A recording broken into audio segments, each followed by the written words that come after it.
أعوذ بالله من الشيطان الرجيم بسم الله الرحمن الرحيم.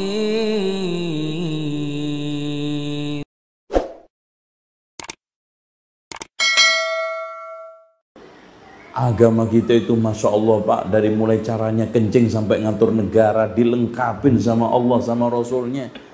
Loh Masya Allah, Rasulullah SAW itu disifati laqad ja'akum rasulun min anfusikum azizun ali ma'anitum harisun alaikum bil mu'minin raufur rahim. Sayangnya Rasulullah, sekecil apapun kalau main baik untuk kita dijelaskan, sekecil apapun kalau itu jelek dijelaskan.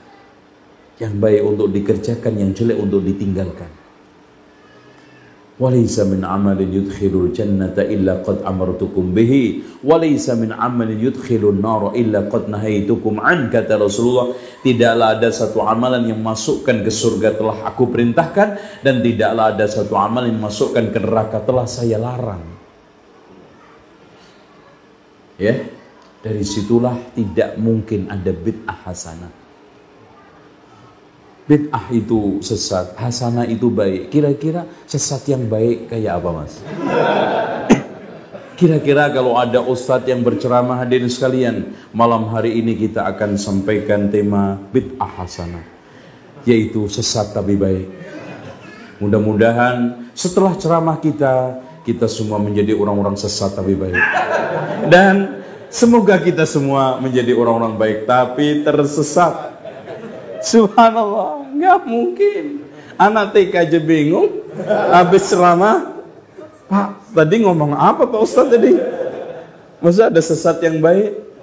Udah, kita nggak usah pakai berdialog berini. Kita kasih dalil seomjok juga nggak pernah kena. Ya udah, kita pakai logika bahasa saja.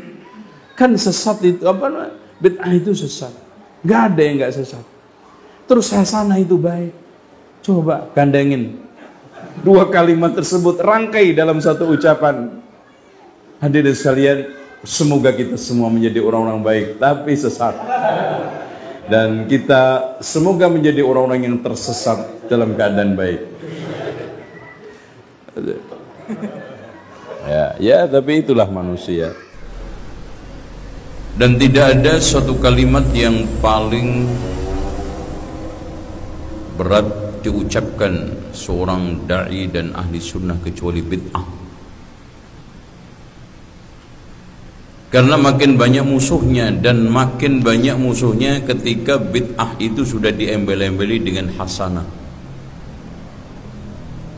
Bid'ah hasanah. Padahal dua kalimat ini kalau diterjemahkan nggak pernah bisa ketemu. Cuman kalau kita ini kan sudah latah Arab, yang penting Arab, nggak ngerti bahasa artinya juga nggak ada masalah. Ya. Bid'ah itu tercela, hasanah itu terpuji. Coba kumpulin. Bid'ah itu sesuatu yang tidak ada dalilnya, bagaimana bisa baik? Bid'ah itu dibenci oleh Allah dan Rasulnya, bagaimana bisa terpuji? Dan bid'ah itu sesat, bagaimana bisa baik?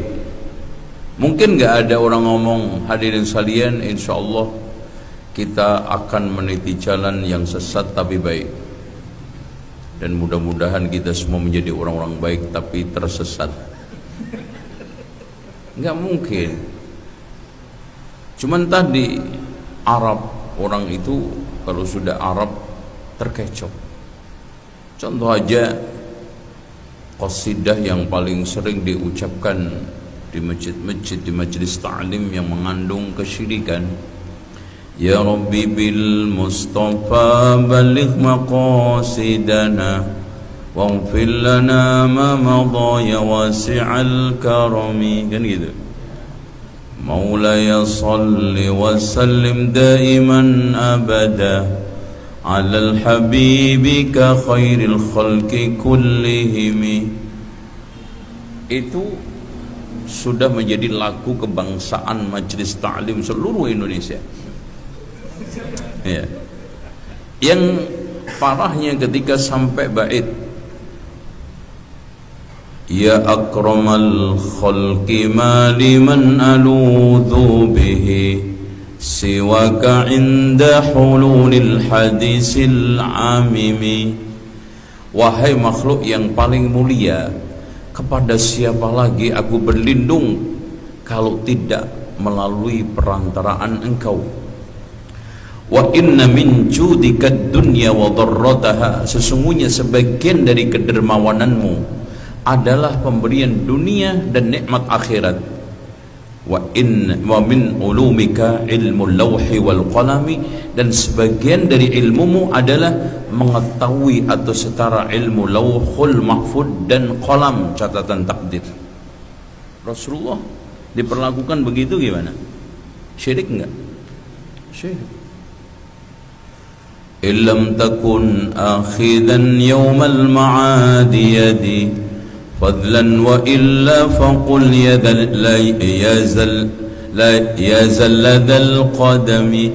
Kalau seandainya engkau tidak ambil tanganku nanti di akhirat ya Rasulullah, pasti kakiku akan kepleset ke neraka. Jadi keselamatan dunia akhirat, surga neraka itu di tangan Rasulullah, bukan Allah. Subhanallah. Tapi kan nggak ada masalah karena nggak ngerti. Yang penting enak lagu nih. Menyatakan setiap bid'ah sesat dan setiap kesesatan tempatnya neraka, yang pertama mengucapkannya adalah Nabi SAW.